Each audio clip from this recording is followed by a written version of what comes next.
সবাই চায়ের দোকানে বসে আড্ডা দিচ্ছে। পটলা কাকা এসে বলে, তোরা কি জানিস মানুষ মরে গেলে কেন যে সবাই বলে পটল তুলেছে?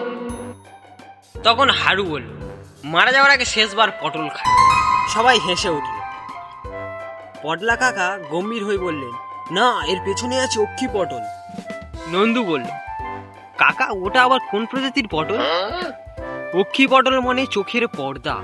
কেউ মরে গেলে নাকি চোখের পর্দা উল্টে যায়, তাই সবাই বলে যে পটল তুলেছে।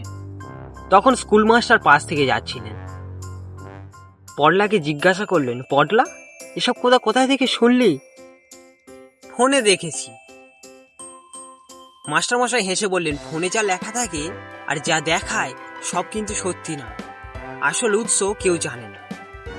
মাস্টারমশাই কথা শুনে হারু হেসে বলল, পটলা কাকা এতক্ষণ যা কথা বলছিল সেটা তো ঠিক আছে, কিন্তু এই পটল তোলা কথাটা যে আবিষ্কার করেছিল সে তো এখন নিজেই পটল তুলে বসে আছে।